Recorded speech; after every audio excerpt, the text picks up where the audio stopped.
Hello guys, Pancakes here with my next entry into Let's Play Bioshock, and the level here is Medical Pavilion.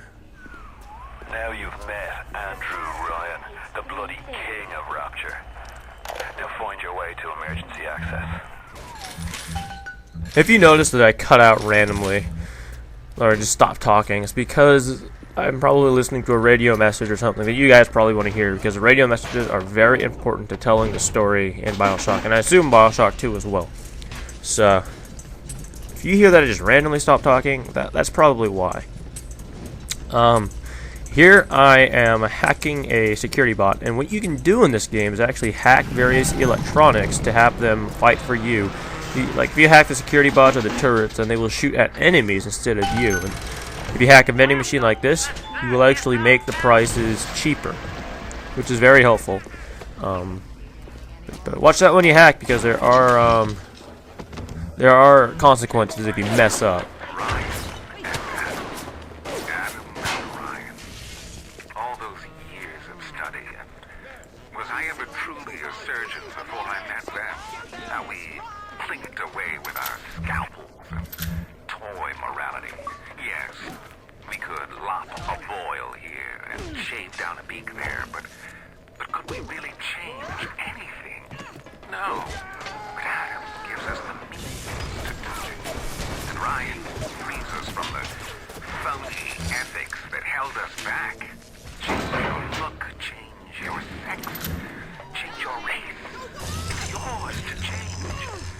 No, but if you want to use the emergency access, you'll be needing Dr. Stoneman's key. He's the one that runs this place. But I don't expect him to hand it to you out of the milk of human kindness. Stoneman ain't that kind, and frankly, I'm not even sure he's still human. Now you've wrapped the monkey cage. Here they come. Alright, anyway, that's a bit of a long audio diary there.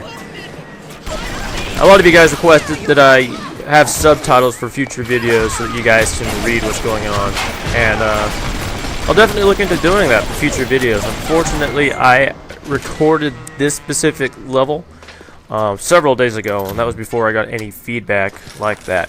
And so I didn't record any sort of subtitles for any of the Medical Pavilion videos. But for all future videos after that, and there are going to be a lot, I will try to have subtitles enabled so you guys can just read what's going on. And that will hopefully make it easier for you guys to kind of follow the story and whatnot.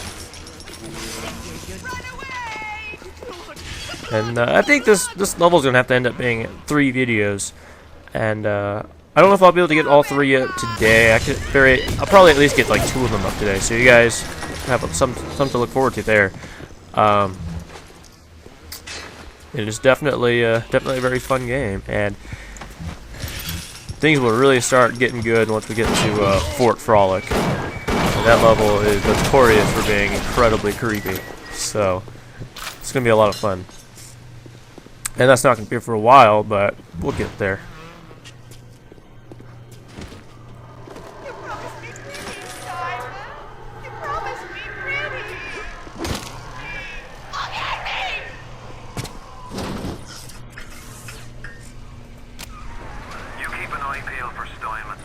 The daft bastard set up shop in the surgery wing.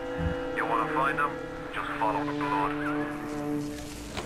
Adam presents new problems for the profession. As your tools improve, so do your standards.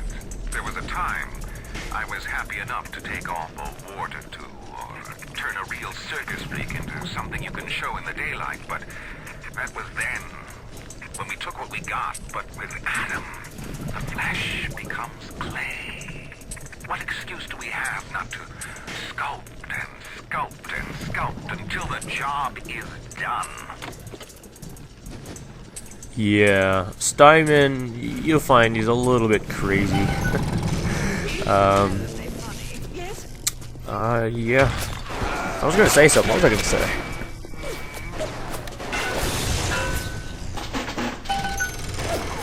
I don't really know. Anyway, moving on. I'm trying to remember. All them machines short out right proper if you hit them with electrovolt.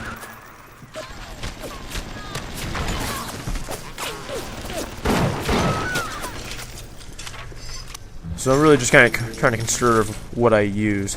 I don't have a whole lot of Eve and a whole lot of health, and I actually don't even have any atoms, so I've never been able to upgrade any of my Eve or my health, and no tonics, nothing. So on the surface, the parasite expects the doctor to heal them for free, the farmer to feed them out of charity. How little they differ from the pervert who prowls the streets looking for a victim he can ravish for his grotesque amusement.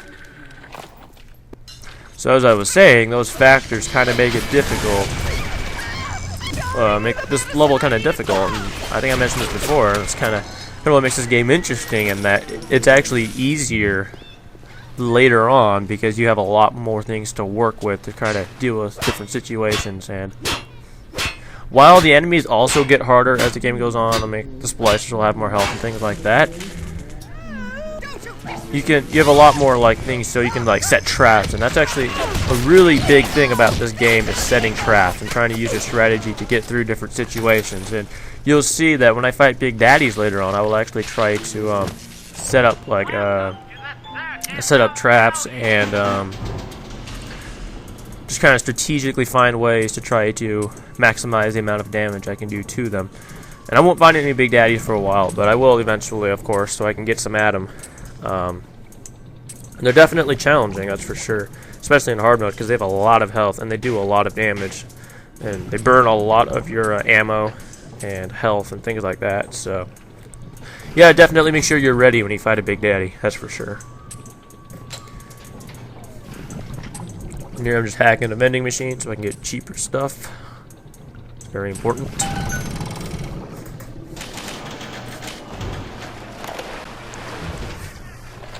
It has been brought to my attention that some citizens have discovered ways to hack the vending machines. I should not need to remind each and every citizen of Rapture that free enterprise is the foundation upon which our society has been established. Parasites will be punished. Security cameras. I can hear the infernal things all around you. Ryan's eyes and ears. This is a little secret here that most people don't know of. I don't think so. Actually, if you cremate that body, you get a free tonic, which is nice.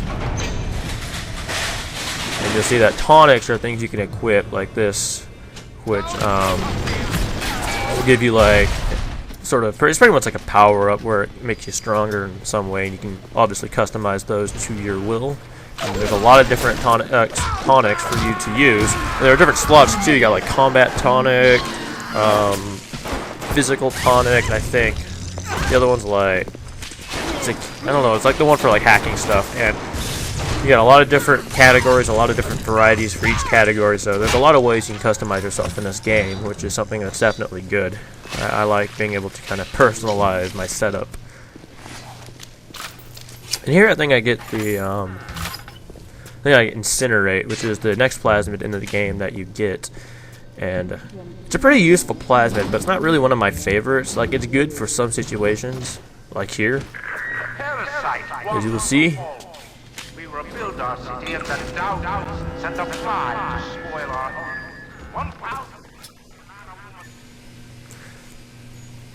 1,000. And light up foes to 1,000 degrees. Warning, fire spreads. yeah, and what you can do with this is you can shoot like the oil puddles on the ground. It will ignite them. As you can see, these guys get totally raped. But I mean, it comes in handy at times. All roads in Rapture lead to Ryan. Security, the splicers, the big daddies, the little sisters. He pumps some kind of chemical scent in the air. Pheromones, they call it. Makes them all dance to his tune.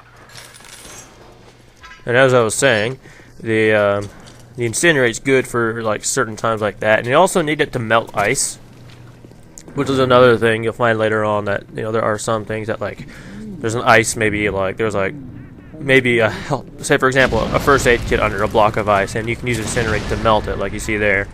But other than that, I think telekinesis is overall a better choice for fighting stuff. And other than that, looks like this part is over. I'll have part 2 up within the day, hopefully. And other than that, I hope you guys enjoyed this video. And there will be many more to come. And thanks for watching.